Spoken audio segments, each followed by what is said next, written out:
On behalf of the Board of Management of Mater Dei Academy, I'm delighted to welcome you to tonight's talk by Ferdia McDermott in the UK. He worked in publishing and he was the prime mover behind a number of innovative publishing ventures focused on rebuilding Christian civilization through the arts and the renewal of culture. He then moved to France in 2001 and founded Chavagnes International College in 2002. I'm reliably informed that his mother is from Ballina, so there is an Irish connection there. Now, throughout tonight's broadcast, you'll have the opportunity to ask any questions through the live chat window on the right-hand side of the YouTube page. And feel free to type in any questions at any stage during the broadcast, and we'll try to address these at the end of the talk. So I'm delighted now to hand you over to Dr. Ferdia McDermott for his talk entitled Saints and Scholars, the Golden Age of Classical Education in Early Medieval Ireland. So over to you. Thank you very much. Thank you very much, and again, a good evening to you all. Now, can you hear me loud and clear? Yes. Yes, good stuff. Right, well, education as we know it began in Egypt. You didn't think I was going to say that, did you? For centuries, medieval kings purported to trace their ancestry back to this mystical land of the pyramids. It was a totem of hidden knowledge for the Romans and even for the Greeks. To give his anecdotes some spice, Socrates, related to us by Plato, even attributed some of his anecdotes to Egyptian sources. He knew that long before the Greek Golden Age, Egypt was a place of science, philosophy, and magic. The Greeks mocked the Egyptians for their incest, for their worship of cats, for their strange superstitions, and their defiant conservatism. But at the same time, they were bewitched by them. It was even the same for the ancient Hebrews. The land of the pyramids has exercised this kind of fascination for at least 3 millennia. But the Egypt that we're interested in is not quite that one. It's the Egypt of Alexandria, home of the greatest library of the ancient world. And it was at this library that its longest-serving chief librarian, Eratosthenes from Cyrene in modern Libya, first calculated the circumference of the world in about 240 BC. But Eratosthenes also defined for the generations yet to come what education and scholarship should be all about. The Fertile Crescent, the cradle of our civilization, was fertile in wine and grain, but this land, which came to be called the breadbasket of the Roman Empire, was also fertile in ideas. And one of them, that we're looking at this evening, was what we've come to call academia. Alexandria's chief librarian didn't content himself with circumscribing the globe. He did the same for its history, its peoples, and its continents. He's the father of chronological history, tried to work out the dates of all sorts of important events and put them in a straight line, and of geography, who wrote also treatises on astronomy, theatre, poetics, geography, and mathematics, as well as being a fine poet in his own right. He saw the role of a librarian and of a teacher as someone who participates in the curation and synthesis of existing great thought in order to transmit it to the next generation. As the English philosopher of education, Matthew Arnold, would have said, the best that has been thought and said, the best that has been thought and known. I'm going to read to you from a book that I've just been reading by practicing English teachers in schools in England at the moment, published last year. Our pupils have the right to inherit the culture of our wonderful civilization. For millennia, humanity has built up, discovered, composed, and constructed beautiful and elegant knowledge, be it in the form of poetry, literature, scientific theories, mathematical proofs, symphonies, or works of art. The goal of a curriculum is to curate the outcomes of this human endeavor, and so that our pupils can marvel at it, understand, and appreciate these pinnacles of human achievement. So writes a teacher in an English school in 2020, neatly and probably unknowingly summarizing a philosophy of education practiced vigorously and painstakingly by the great Eratosthenes in Alexandria during a teaching and research career spanning over half a century and ending in about 194 BC. It was in this attractive and enlightened atmosphere where, thanks to Alexander the Great, there was a people perhaps now more Greek than the Greeks, that the new religion of Christianity burst upon the scene. Begun in Greek-speaking Galilee by a charismatic teacher called Jesus, the son of Mary, it had its roots in Judaism, but ostensibly, culturally, it was a substantially Hellenic religion. After all, its scriptures were all written in colloquial Greek of the day, and by the 2nd century AD, it was spreading like wildfire throughout the whole Greek world. Greek, of course, being the lingua franca of probably most of the Roman Empire, certainly around the Mediterranean at that time. And it had many adherents in Roman-run Alexandria, where, according to St. Jerome, the evangelist St. Mark had founded the first substantial Christian school and university. St. Mark. It was a school in that it educated children, like we do, like you do, and a university in that it committed itself to the curation and transmission of all known learning, whilst also expanding the sum total of human knowledge by new research. With its Christian belief in the creation by God and the incarnation of the Son of God, it was energized in its vocation by the conviction that the creative world was good and made by God, and that mankind was good as well. Sanctified by the sharing of God's Son in our very humanity, our own flesh, through his incarnation. The world around us and the human God body are good and beautiful, doubly blessed by God.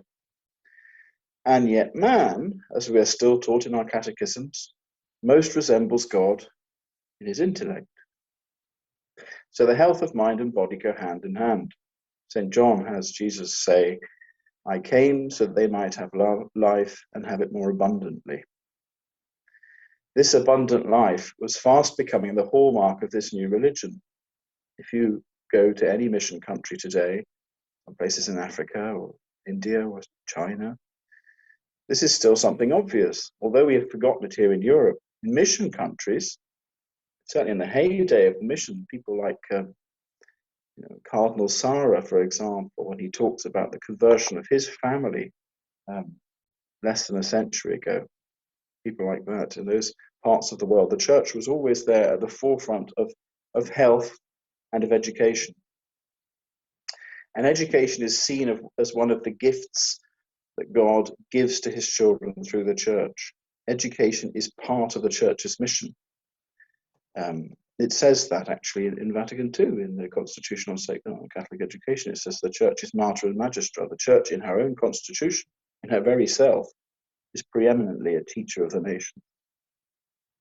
So, according to St. Mark, another man from Cyrene carried Christ's cross on the way to his crucifixion.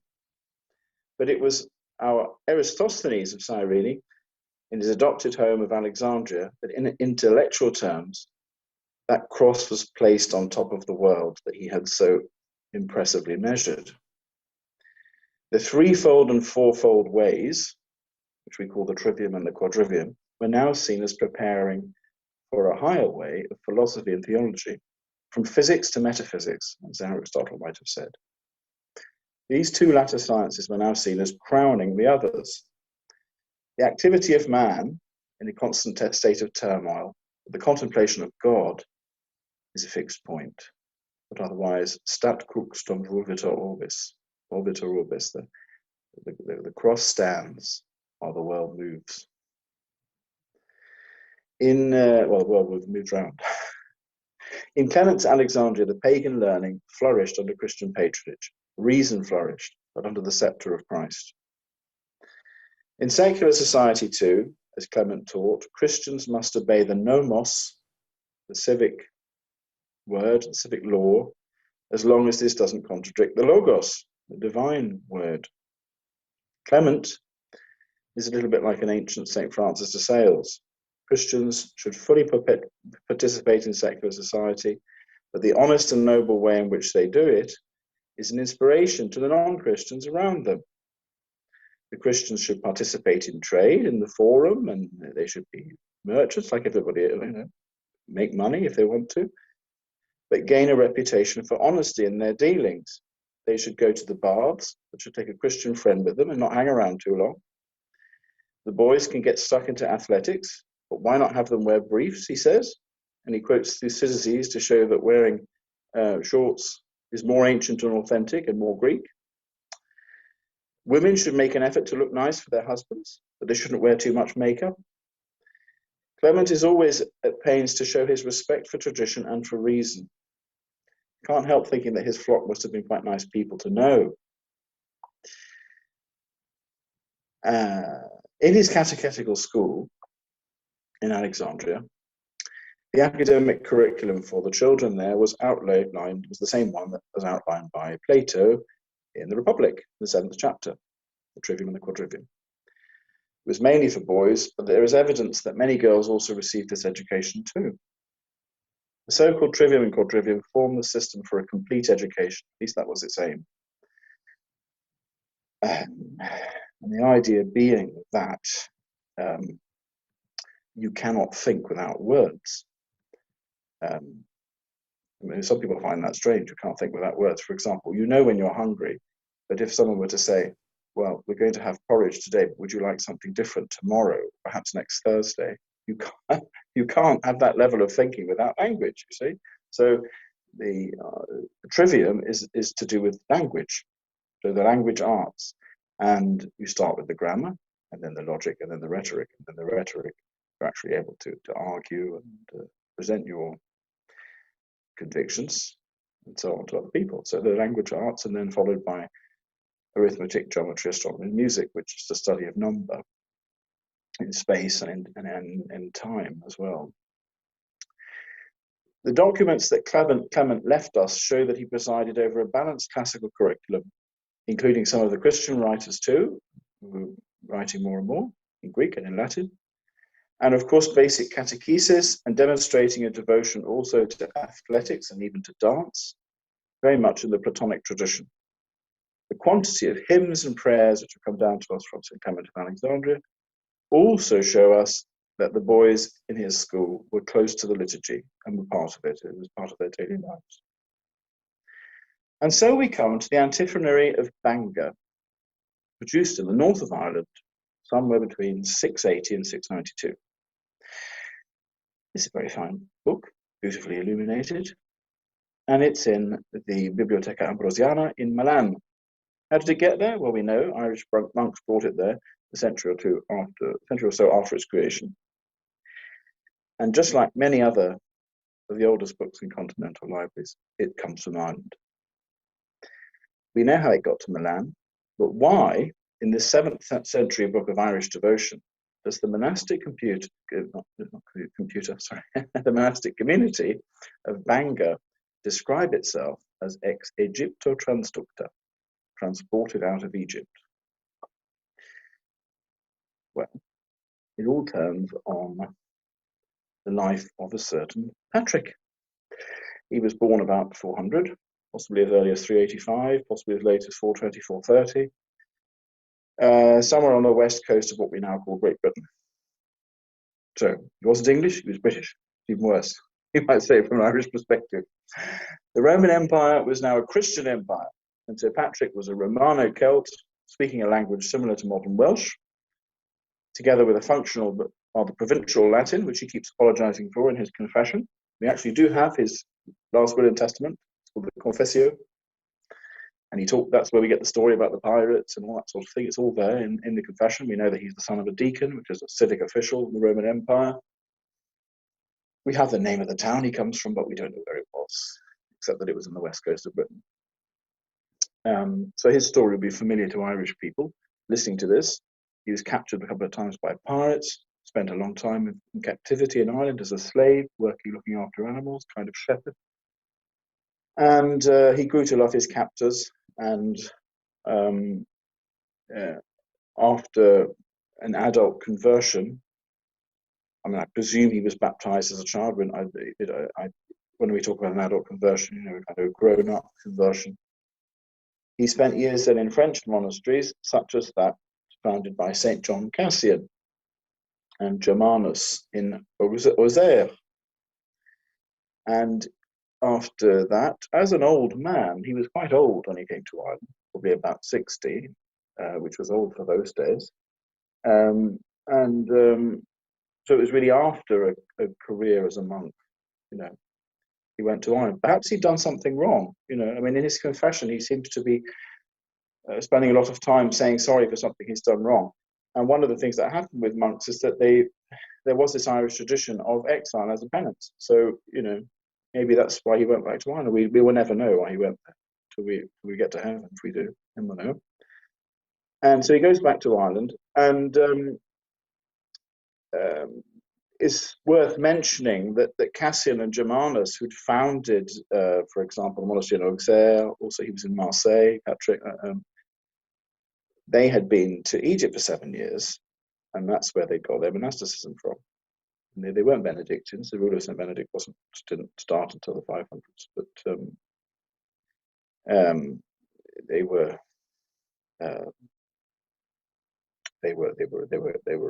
Egyptian-style monks, if you like. It's really through a Latinized filter, but they had been in Egypt, and they were inheriting, obviously, this Alexandrian tradition of education, which was for the young monks and for the monks of all ages.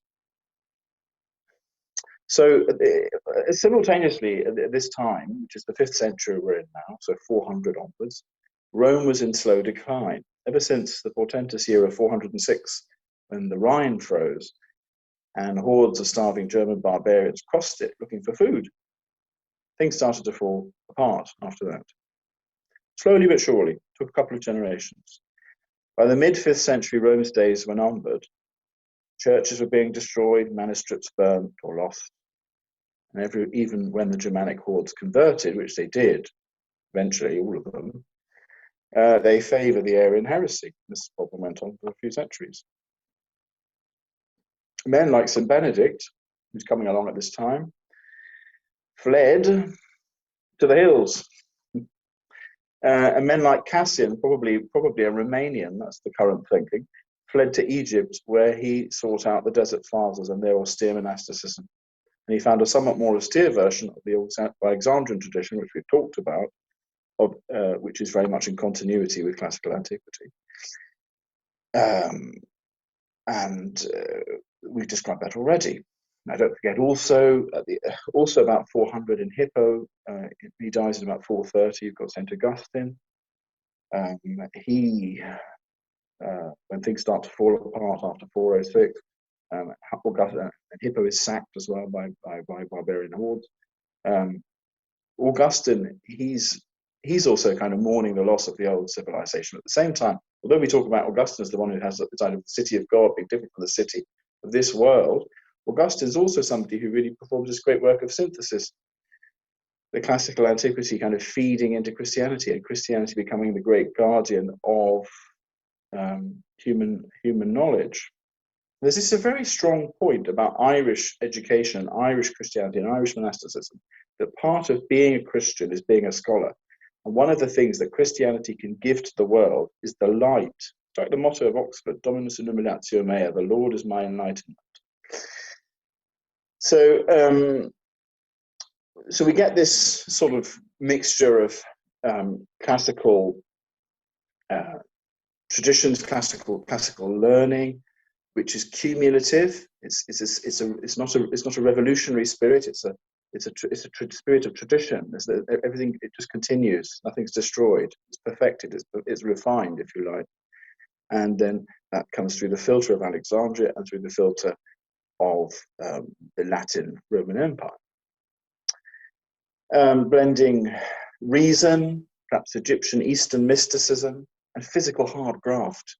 I mean, the Egyptian monks, they really worked hard. They stayed up all night. They invented craft activities to help them not fall asleep so they could say more prayers and so on. And this tradition feeds into Irish monasticism, penitential tradition. Not as some people might suggest, this is more of a 19th century thing, not a kind of a fear of the body and a condemnation of the body and so on, not at all. Although St. John Cassian has been accused of semi-Pelagianism. He was actually a big person who opposed Nestorius. He was a big opposer of Arianism and Pelagianism. But the Irish and the British as well have been accused of semi-Pelagianism. Was Pelagius was British, but he wasn't an Irish Brit. He was a kind of a Welsh-speaking Brit.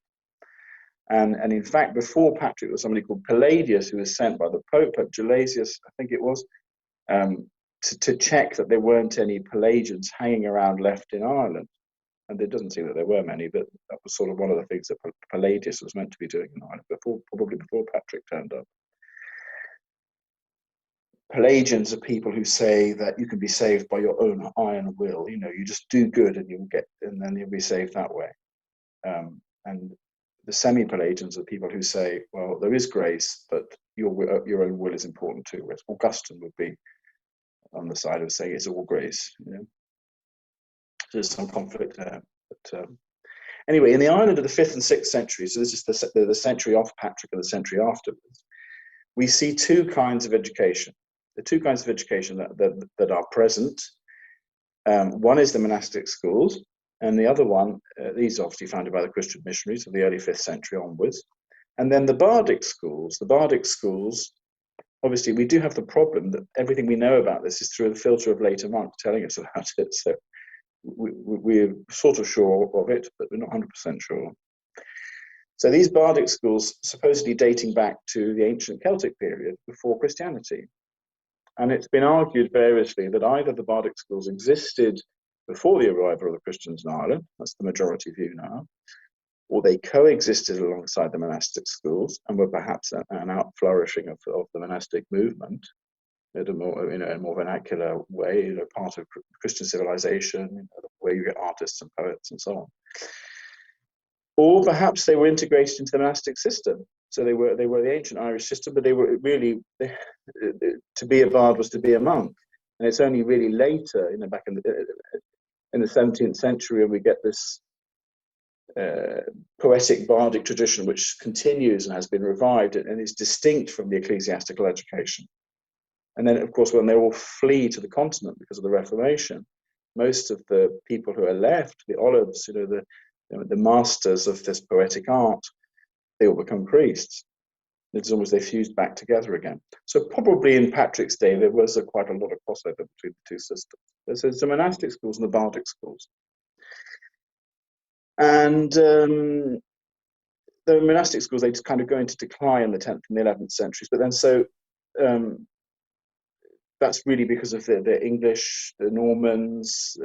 Also, there are Vikings that come from about the end of the 700s and the 800s. Dublin's taken over by Vikings and so on. But one of the problems we've got is Celtic monks. Have they invented all this business about the bardic schools? Is it a sort of patriotic pastiche? Well, we don't know. But we think it's probably not that bad. There's probably quite a lot of truth in what they say. But this is called the nativist and the continental interpretation of most of these manuscripts, which are really from the 8th and 9th centuries. So certainly it's true that whatever are elements of Irish culture, mythology, and societal organization survived into the Christian era, they were thoroughly Christianized by the monks that wrote them down. And we can see it happening. I'll just give you two quick examples. One would be Connor. Connor, there's a king called Connor, who's the king of Ulster or something like that. And he's supposedly born the same day as Christ. And on the day of Christ's crucifixion, he's just been told the day before that Christ is the Son of God. And there's a druid there, and he's saying, "Calm down, Your Majesty." So why has Connor McNish got to calm down? Because he's got someone else's brain in his head. Because in those days, they used to shrink the brains of their opponents, put lime on them, turn them into a kind of stone. He's got this stuck in his head. It's been sewed up. And he gets so mad at these terrible Jews. Of course, that's the way some of the Irish monks think about it like that, you see, are killing the Son of God on a tree. he gets up his sword and goes into his battle fury, and the stone pops out of his head, the blood drips down, and so the first Irishman is baptized in his own blood and goes to heaven. So that's in 33 AD, you see. So it's told in the stories of the subsequent monk. Another story would be the deathbed conversion of Ossian by St. Patrick, which is also in these manuscripts from this time, who's survived beyond the heroic age and has seen the missionaries come. So he's the second Irishman to get to heaven. So this is kind of blatant, but it's also a way of preparatio evangelica, the idea that the pagan Ireland prepared for the Christian Ireland. So in the 5th to the 9th centuries, which is our period, 5th to the 9th centuries, the predominant form of education then is this Christian monastic schools, possibly with these bardic schools alongside or maybe somewhat integrated. And their curriculum is a classical one in a direct line from Egypt, right? From the great library of Alexandria. So how do we get there? Well, the Irish people that sort of fell in love with St. Patrick. They fell in love. Some people say there were 3 St. Patricks, but or St. Patrick didn't exist. There was someone else with the same name. But whatever. There was certainly someone called Patrick, even if he was called something else. Because Patrick just means a nobleman. And we do have a document by A. Patrick that talks about all the famous stories of the pirates and so on. Anyway, so 2 or 3 generations after his mission, Ireland has completely changed. There are monastic schools everywhere. They attract students from all over Europe. Some of the monasteries had 2,000 students, men and boys, even some ladies and married couples came to live near the monasteries to get free classes. All the education was completely free. And this is in a country that had been full of rival chieftains constantly at war with each other, full of snakes and loads of slaves everywhere. And what's Patrick done? In 2 generations, he's abolished slavery, he's driven out all the snakes, he's promoted peace. All the warring chiefs are saying, we've got a new cause, it's saving Christian culture, Maybe that's your cause now, see? And he's also enforced the rule of law. Somehow the Brehon laws, they've got these laws based on Roman law, but very transactional and also very similar to the idea of penance and confession. And it's calmed society down. And this is what has made the Golden Age possible that we're talking about. So in this distant fringe of the Roman Empire, ignored by the Romans themselves, they didn't even conquer it. It's now been conquered for the Pax Romana. And Rome itself, of course, is in chaos. But here in Ireland, hardly a drop of blood has been shed, and Rome has become part of Christendom and a flourishing part, the only part with a university. So what can we attribute this success of Patrick to? Well, maybe it's a sort of enculturation. It's a little bit like Bede's Ecclesiastical History of England, where St. Gregory the Great says to Augustine of Canterbury, hey, listen, don't demolish the temples to Thor and Odin. Don't kill the priests there of Thor and Odin. Interact with them. Change the temples into churches when the people convert. Don't stop them sacrificing horses at the gate of the temple. They can still carry out the sacrifices, but don't let them do it in the church. They can do it at the Lich Gate. Tie it into a saint's feast day, and then let them have a barbecue afterwards, and they'll thank you for it. So there's this kind of Christianization of the past. So what was happening in Ireland is also happening a century later in England. It's recorded by Bede. So, but unlike Augustine, who was a bit insensitive to the Celts, so when some British Celts, the monks with their long hair, came along to meet St. Augustine, they'd heard about him. He sat down on his throne. He wouldn't get up. Bede tells us. And so they thought, well, here's a very haughty man. They didn't talk to him. And the cause of reconciliation between the Celts and the Romans was set back a generation. But Patrick, he's different because he's been in Ireland as a boy. He loves the Irish. He's got to know the Irish. And he's got this mission of getting back into Ireland and reconciling it to the faith. And so Patrick has this sensitivity in spades, unlike Augustine in England. And so he welcomed the Druids. He instructed his priests, the first Christian priests there around Patrick, to wear yellow, to wear saffron robes, a bit like Buddhist monks do today, because that's what the Druids used to wear. And it seems to me that he consciously grafted his version of the classical tradition of the trivium and quadrivium onto the Druidic one. There are 7 stages of Druidic learning. The final one was the Olaf, the Master. And there's a stream, and there's a little stream, and little Irish words representing a sort of stream of knowledge. And these stages were, some of the same names were maintained in the Irish monastic universities and schools, so that equivalent stages in the bardic system and in the monastic system actually had the same name. And of course, in the bardic system, they start off with teaching grammar, poetry, and so on, a bit like the language arts in the trivium and quadrivium. And then eventually they learn about the different kinds of birds and trees and stars and calendar calculations. And then finally, the sort of secret religious knowledge. So the Druidic progression was very similar. And obviously, there's an element in which they're probably impressed by Rome as well. I mean, the Irish have been waiting for Rome to take an interest in them, and now it had. And so that also happened in Saxon England a century later. That, you know, they were quite interested in the idea of becoming Christians, in fact. So all those achievements of the bardic schools were all oral. There was no writing. I mean, there was sort of Ogham inscriptions, but nobody can read them, and they're more ceremonial than anything else. But it took the monks to write it down. So, but they were also teaching Irish. They were teaching Irish in the monastic schools. They were teaching Irish grammar. There's a text called The 7 Elements of Speaking Irish, for example. Everything is in 7. And we have, people from all over Europe come to Ireland to be educated. King Dagobert in France. There's Charlemagne also has his sons educated by Irish monks. I'll tell you about that in a second.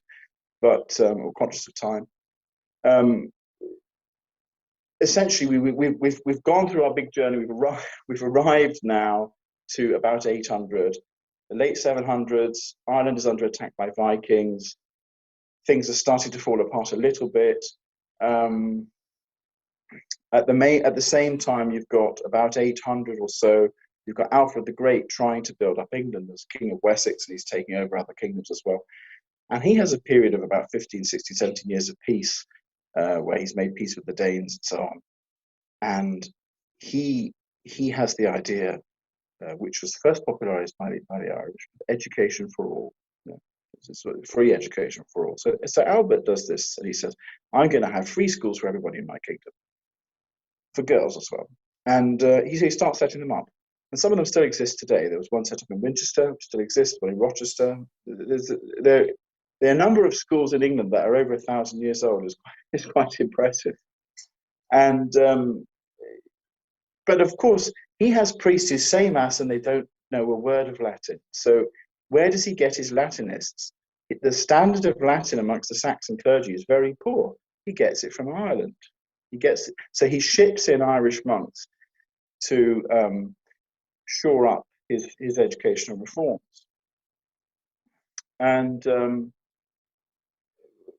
at the same time, or just slightly afterwards, we've got something similar happening then in France. So we've got Charlemagne. Charlemagne, of course, he's a Frank, so he's also come across the frozen Tiber, Rhine, and he's a German, really. And but he's a Christian one, and he's Orthodox. He's not an Arian, and he wants to rebuild the glory of Rome. And the Pope says, "Okay, you can be Holy Roman Emperor. Help me get rid of these Arians in the north of Italy." And so he says, rather like Alfred the Great, I'm going to bring my country together, build up my empire through education. And the education that he has is this education which has started in Alexandria, which was also promoted by St. Benedict. The Benedictine schools were also trivium, quadrivium, and so on. Balance of mind. It's not just necessarily about running Olympics, but even when St. Benedict says ora et labora, he knows you've got to have physical activity and get outside in the fresh air as well as studying. So what happens is Charlemagne then, he has 2 monks. So there are 2 monks, and this is where I wind up what I've got to say, because I said I'd get to Charlemagne. There's two monks. One's Alcuin. People have heard of Alcuin of York.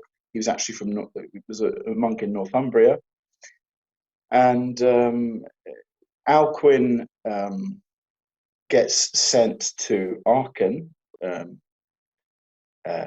which is in Germany now, but it's where it says Charlemagne's head relic is, that big sort of silver head that you sometimes see on postcards. And then at the same time, there's a school in Paris. Now, the school in Paris, where does he get a teacher for the school in Paris? So he's somebody called St. Clement of Ireland.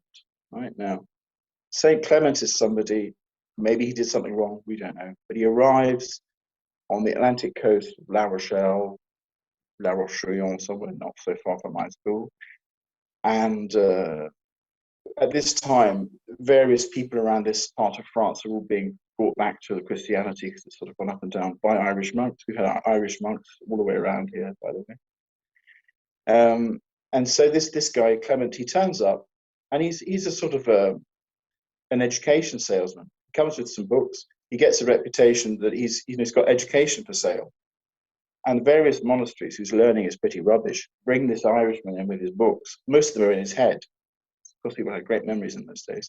And he makes a name for himself, comes to the attention of Charlemagne, brings him to Paris, and starts, in the 9th century, the Sorbonne, which is still going to this day. And Alcuin says to Charlemagne, "You've got to watch out for the influence of those pernicious Irish. They're taking over Paris." He's jealous, you see. But what Alcuin doesn't remind Charlemagne is that as a boy, he was educated in Clonmacnoise in Ireland. So the Irish are everywhere you look. That's the sort of the end of not of the story, but of the bit of the story that I wanted to tell tonight, from Egypt to the Sorbonne and Winchester, if you like. And in a way, it's a little bit sad after that, because after that time, it isn't the golden age anymore. And there are many wonderful things in Irish education after that, but the golden age, and in fact, there's a very interesting book by somebody called Thomas Cahill, and some of the things I've said are in it, especially to do with the number of manuscripts of ancient texts which were saved by being copied by the Irish, a bit like the Japanese are very good at copying things. So how the Irish saved civilization. And that's a book that I recommend. It's quite fun to read. And so there you go. Thank you very much. Great. Thank you so much, Ferdy. We have some questions coming in. The first question is there a documentation or documentary evidence of the Egyptian monks coming to Ireland? Well, there are. It is mentioned.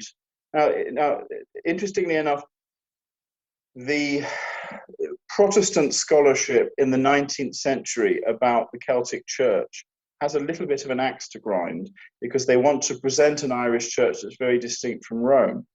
That means St. Patrick said, "No child of God, but slave of Rome." I mean, he was very in favor of the Pope. But it is true that there are Irish manuscripts from the first millennium which talk about monks arriving from Egypt, and they would be arriving about 400 because of persecution. But that evidence is very thin. I mean, when the monastery in Bangor says it's in a litany, actually. There's a litany where they're saying, "We pray for our monastery translated out of Egypt."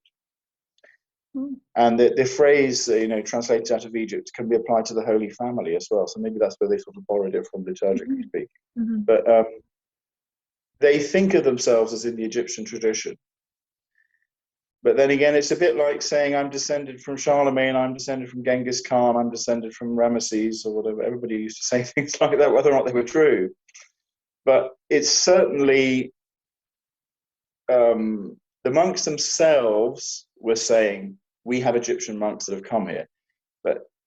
And there is this mysterious phrase in the antiphony of Bangor that says, "Our monasteries come from Egypt."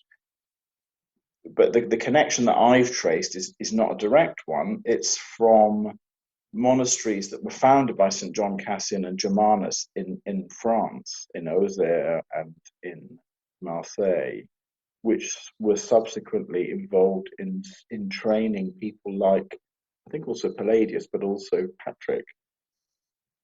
in this tradition. And also St. Benedict himself, before he wrote his rule, he was reading the Institutes of St. John Cassian, and he was using those as his rule of life. So the Egyptian monks were the ones that really started monasticism everywhere in the church, and the educational tradition that they had was this one that had, we call it the Christian Padilla. It's like Plato, but it's Christianized.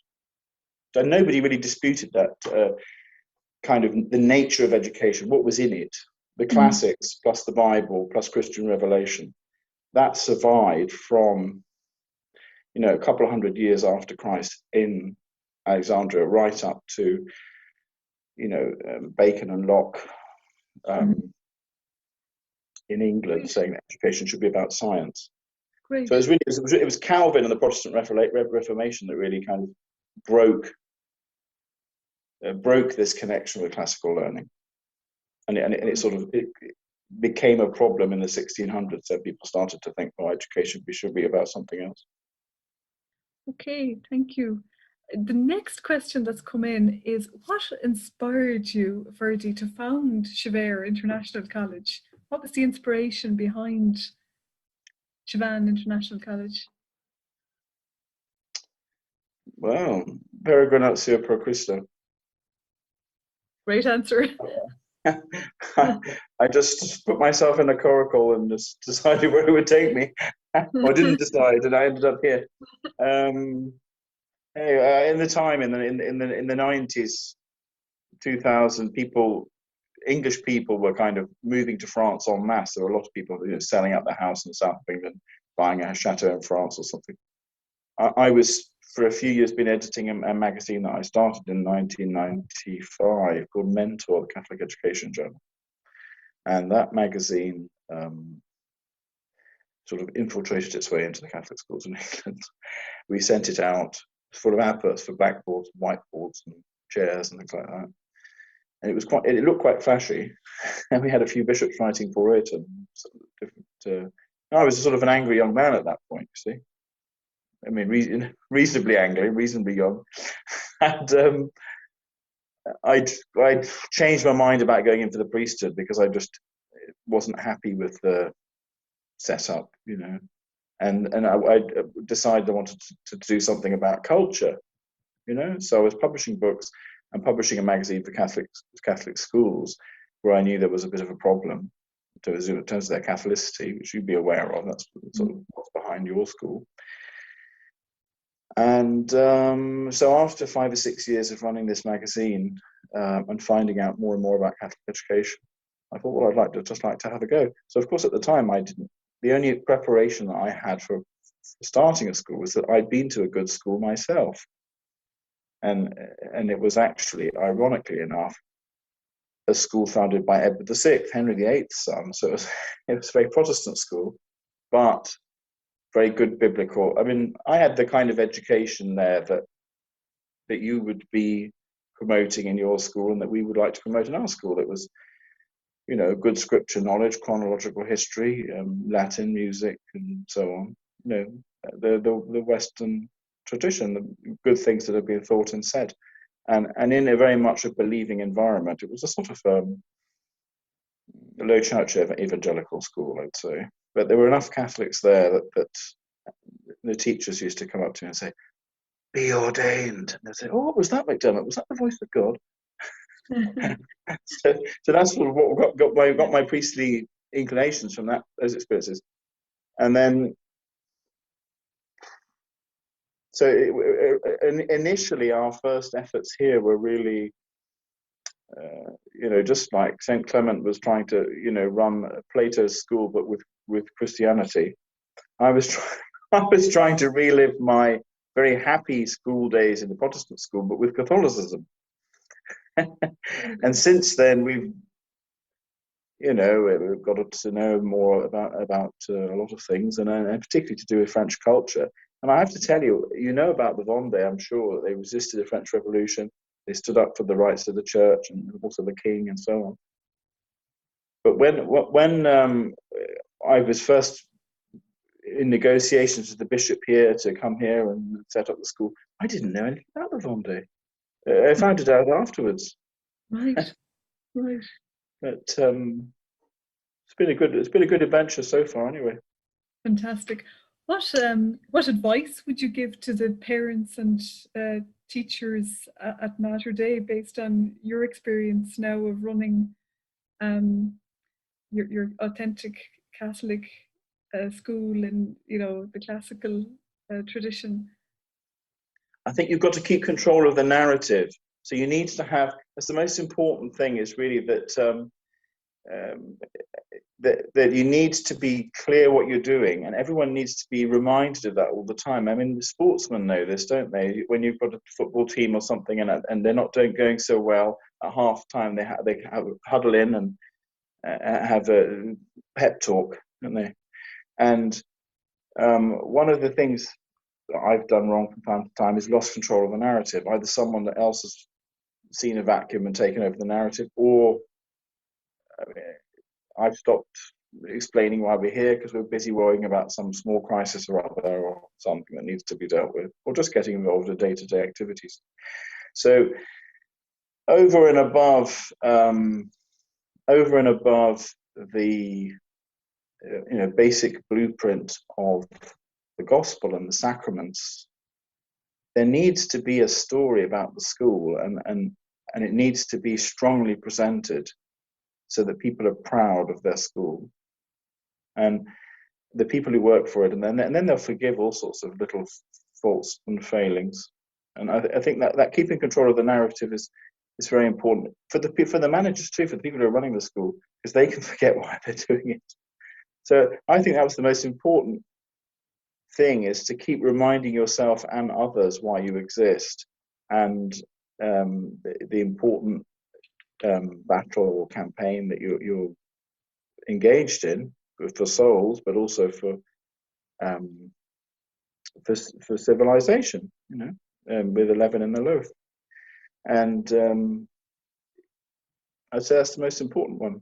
Obviously, keep praying. That's something I haven't really talked about, but part of obviously Irish education is always very much prayer, and even in the palace school of Charlemagne and Alfred the Great schools, daily acts of worship, daily prayer, daily mass, and so on. Not necessarily daily mass, but probably daily mass in the Middle Ages in these places. It's the liturgy is also at the heart of this tradition. In fact, there was a Victorian churchman who was an Anglican, of course, and there's a famous quotation from him, and he says to another bishop, he says, "What's a college without a chapel?" And the other vicar says, "Oh, it's like an angel without wings." Excellent, excellent, excellent. I think we've time for one final question, Ferdy. What's your hope for education in Ireland? I hope it has another golden age. And the funny thing is that Ireland's most glorious period in terms of education was an extremely unpromising time, and it only required a few good people to get things moving. And I think maybe modern Ireland has a bit of an identity crisis, and it's ashamed of its past in many ways. I mean, I'm an Irish passport holder, and I've never bothered to vote in any referenda, or I don't think I'm allowed to, but it's sad to see. And I think it's a bit like the sea, isn't it? Once the sea goes out very, very, very, very, very far, and you think, oh, the sea's gone, it comes back in again. And I hope that's what's going to happen in Ireland. I hope that a few good people will bring about another golden age, and do us all some good. Great, great. Thank you so much, Ferdy, for your wonderful talk tonight. And thank you for answering all of those questions as well. Very, very inspirational. Just for everybody, the talk will be available to listen to on the Mater Dei website, www.materdeiacademy.ie, or on the Mater Dei YouTube channel. So just, I suppose, to everybody, thank you also, everybody who's joined us here tonight for the live broadcast. And, you know, I suppose just to ask for your continued support through your prayers for Mater Dei Academy, and also your financial support where possible. If you'd like to donate, there's a donate button on our website. And we also have a regular newsletter, and you can sign up for a regular newsletter on the website as well. And for any parents listening who have children in 6th class, or indeed, you know, in late primary school, or nephews or nieces, or neighbours or friends, Mater Dei Academy is now accepting applications for admission into first year in September 2021, so this coming September. So that'll be the second cohort of first years into Mater Dei Academy. So again, just to thank you once again, Ferdy, for a wonderful talk.